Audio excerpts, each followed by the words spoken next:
ওরা নিজেরা গণতান্ত্রিক দেশ, কিন্তু ওরা চায় না বাংলাদেশ তারা এখানকার জনগণের কথাই চলুক। একজন ভয়ঙ্কর রক্ত পিপাসু এক নারী, এক লেডি ফেরাউন, সেই লেডি ফেরাউনকে টিকানোর জন্য তোমরা 16 বছর তাকে সমর্থন দিয়েছে।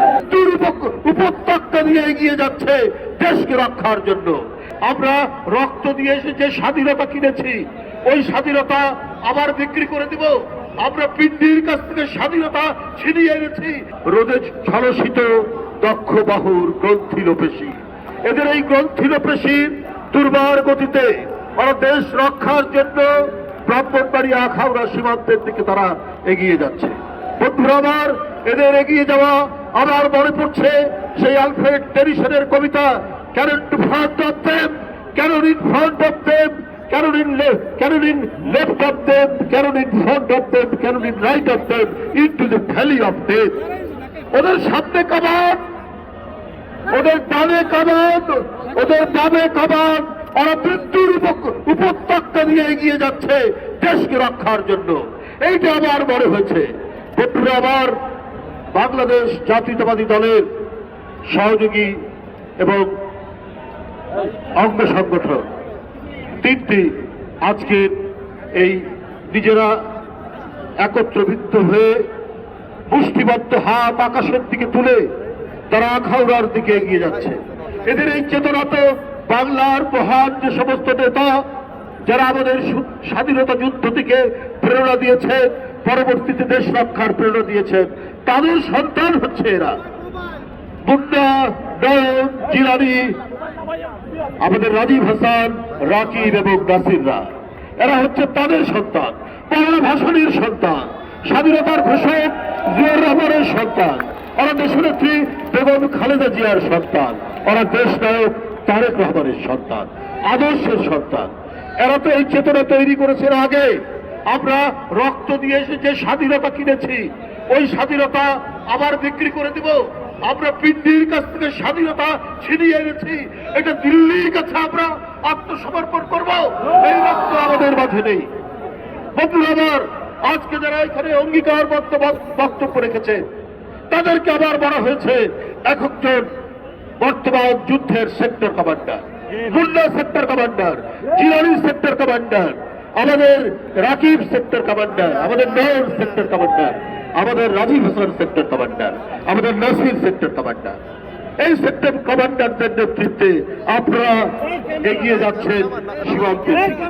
তাদের বক্তব্যের মধ্যে দিয়ে আমার মনে হয়েছে সেই বিখ্যাত মার্কিন যুক্তরাষ্ট্রের স্বাধীনতার ঘোষণা তারা যে অঙ্গীকার করেছে, আমার মনে হয়েছে সেই বিখ্যাত আর্টিকেল অফ ইন্ডিপেন্ডেন্স। ওদের বক্তব্যের মধ্যে সেই স্বাধীনতার যে অনুচ্ছেদ, সেই অনুচ্ছেদের অঙ্গীকারগুলো রয়েছে তাদের এই বক্তব্যের মধ্যে। সুতরাং আজকে দিল্লির যারা সাম্প্রদায়িক শাসক গোষ্ঠী, তারা জেনে রেখো, তোমরা একজন ভয়ঙ্কর রক্ত পিপাসু এক নারী, এক লেডি ফেরাউন, সেই লেডি ফেরাউনকে টিকানোর জন্য তোমরা 16 বছর তাকে সমর্থন দিয়েছে। আজকে ভারতের শাসক গোষ্ঠী গোটা পৃথিবীর গণতান্ত্রিক দেশগুলোর কাছে তারা সমালোচিত, অথচ ভারত গণতান্ত্রিক দেশ, অথচ তাদের ওরা নিজেরা গণতান্ত্রিক দেশ, কিন্তু ওরা চায় না বাংলাদেশ তারা এখানকার জনগণের কথাই চলুক। তারা ভুটান, তারা নেপাল, তারা কি বলে যে মালদ্বীপ, শ্রীলঙ্কার লোকরা নিজের কথাই চলুক, দিল্লির কথাই চলতে হবে। বন্ধুরা আমার, ওরা বাংলাদেশের মানুষের রক্তের যে তেজ, তাদের যে আত্মশক্তি, তাদের যে বীরত্ব, তাদের যে তৃপ্ত পদবিক্ষেপে এগিয়ে যাওয়ার যে ঐতিহ্য, এইটা দিল্লির সাউথ ব্লক ওরা বুঝতে পারেনি কি পরিমাণ তাদের রক্তের ধমনীতে বীরত্বের প্রবাহ চলছে। তাই সুতরাং বন্ধুরা আবার আমরা বলেছি যে আমাদের এখানে নাকি শান্তিরক্ষী বাহিনী পাঠাবে। ওদের একজন নেতা বলেছে তারা চট্টগ্রাম দাবি করবে। ওরা চট্টগ্রাম দাবি করলে আমরা আমাদের যে নবাবের জায়গা ছিল বাংলা, বিহার, উড়িষ্যা, আমরা দাবি করতে পারি না? ওরা আমরা সেই জন্য দাবি করেছি। মমতা ব্যানার্জি তিনি খুব মন খারাপ করেছেন, আসেন উড়িষ্যা, বিহার দখল করতে। আমরা তো ললিপপ খাবো না, তো আপনার চট্টগ্রাম দখল করতে আসেন।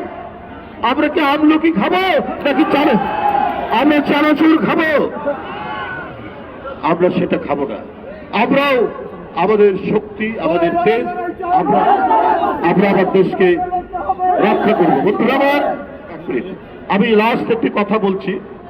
শেখ হাসিনা আদালতের মাধ্যমে জয় বাংলাকে জাতীয় স্লোগান করেছেন। এটা এখন সাবজুডিস, এটা এখন আদালতে বিচার চলছে এই ব্যাপারে। কিন্তু আমার শুধু একটা ব্যক্তিগত অভিমত, বাংলা নামে একটা প্রদেশ আছে ইন্ডিয়া। জয় বাংলা বললে তো আমাকে মমতার জয় মনে হবে, বাংলাদেশের তো জয় না। পশ্চিম বাংলা নামে একটা প্রদেশ আছে না ইন্ডিয়াতে, আমাকে একটা প্রদেশের জয় বলতে হবে। আর বাংলাদেশ জিন্দাবাদ, আমার মানচিত্র, আমার আম গাছ, আমার কাঁঠাল গাছ, আমার শীতলক্ষা, আমার ধলেশ্বরী, আমার পদ্মা মেঘনা যমুনা, আমার তেল শ্যামা কোকিলের যে বাংলাদেশ, সেই বাংলাদেশ আমরা মানচিত্র সহ আমরা সেটি দেখতে পাবো। বন্ধুরা আমার, এটা বিচারাধীন, সুপ্রিম কোর্টের বিচার করবে, এটি আমার ব্যক্তিগত অভিমত জানালাম। আপনারা সবাই ভালো থাকবেন, আপনারা আপনাদের নেতাদের নেতৃত্বে আপনারা এগিয়ে যাবেন। আপনারা বাংলাদেশের ভিতর থেকেই আপনাদের যে বিক্ষোভ, আপনারা যে বাংলাদেশকে রক্ষার জন্য কতটা আত্মপ্রত্যয়ী, কতটা আপনাদের দৃঢ় প্রত্যয় আপনাদের রয়েছে, সেটা আপনারা আজকে দেখিয়ে দিবেন। আপনাদের সবাইকে ধন্যবাদ।